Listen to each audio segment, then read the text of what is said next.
ಕಲಘಟಗಿ ಪಟ್ಟಣದ ಬ್ಲಾಕ್ ಕಾಂಗ್ರೆಸ್ ಕಚೇರಿಯಲ್ಲಿ ಮಂಗಳವಾರದಂದು ಸಂತೋಷ್ ಲಾಡ್ ಅವರನ್ನ ನೂತನ ಸರ್ಕಾರದಲ್ಲಿ ಉಪ ಮುಖ್ಯಮಂತ್ರಿ ಸ್ಥಾನವನ್ನ ನೀಡಬೇಕೆಂದು ಆಗ್ರಹಿಸಲಾಯಿತು. ಅದಕ್ಕೆ ಬಹಳಷ್ಟು ಒಬ್ಬರು ಸಹಿತ ಬಿಜೆಪಿ ಅವರು ಸಹಿತ ಅದಕ್ಕೆ ಪ್ರಶಂಸೆ ಮಾಡಿಲ್ಲ. ಎಲ್ಲರೂ ಟೀಕೆ ಮಾಡ್ಯಾರ. ನಿನ್ ಕೆಲಸ ನೀ ಮಾಡಪ್ಪ, ವಿರೋಧ ಪಕ್ಷದ ನಾಯಕನಾಗಿ ನೀ ಏನ್ ಮಾಡ್ಬೇಕಾಗಿತ್ತು ಅಷ್ಟು ಮಾಡಿದ್ರೆ ಸಾಕು, ಇಷ್ಟು ಚೀಪಾಗಿ ವರ್ತನೆ ಮಾಡಬೇಡ ಅಂತ ತಿಳ್ಕೊಂಡು. ಆದರೆ ಸಂತೋಷ್ ಲಾಡ್ ಅವ್ರ ಬಗ್ಗೆ, ಯಾಕಂದ್ರೆ ನಿಮ್ಮ ಮಾಧ್ಯಮ ಮಿತ್ರರದಿರಿ, ಮಾಧ್ಯಮದವರನ್ನು ಕೂಡ ನೇರವಾಗಿ ಪ್ರಶ್ನಿಸುವಂತ ಯಾವುದಾದ್ರೂ ಒಬ್ಬ ಮಂತ್ರಿ ಇದ್ರೆ ಅವರು ಸಂತೋಷ್ ಲಾಡ್. ಅದಕ್ಕಾಗಿ ಅಂತ ಒಬ್ಬ ಶ್ರೇಷ್ಠ ನಾಯಕನನ್ನ ನಾವಿವತ್ತು ಪಡೆದುಕೊಂಡಿದ್ದೇವೆ. ಅವರಿಗೆ ಇವತ್ತು ಯಾವುದೇ ವಿಷಯದ ಬಗ್ಗೆ ಪರಿಪೂರ್ಣವಾದ ಜ್ಞಾನವನ್ನು ಹೊಂದಿರ್ತಾರೆ ಮತ್ತು ಅಧ್ಯಯನವನ್ನು ಮಾಡಿ ಅವ್ರು ಮಾತಾಡ್ತಾರೆ.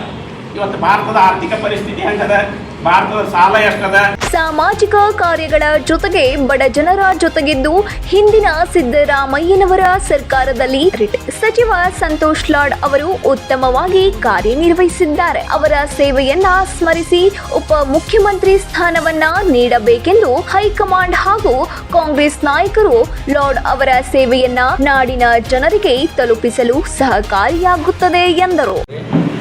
ಪತ್ರಿಕಾಗೋಷ್ಠಿಯ ಉದ್ದೇಶ ಇಷ್ಟ. ಕಳೆದ 3 ವರ್ಷಗಳಿಂದ ನಮ್ಮ ಕಾಂಗ್ರೆಸ್ ಪಕ್ಷ ಹಲವಾರು ಅಭಿವೃದ್ಧಿ ಯೋಜನೆಗಳನ್ನು ಮಾಡ್ತಾ ಬಂದಿರುತ್ತದೆ. ಈ ರಾಜ್ಯದ ಅಪರೂಪದ ರಾಜಕಾರಣಿ, ಹಲವಾರು ಭಾಗ್ಯಗಳನ್ನು ನೀಡಿದಂಥ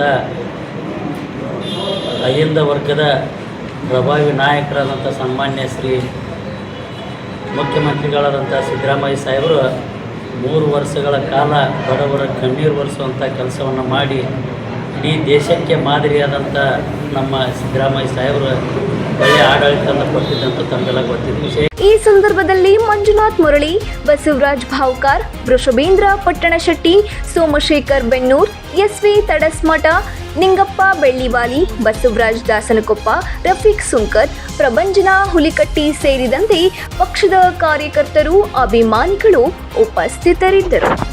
ಇಲಿಯಾಸ್ ಗಿಡದಣ್ಣನವರ್, 9 ಲೈವ್ ನ್ಯೂಸ್, ಕಲಘಟಗಿ.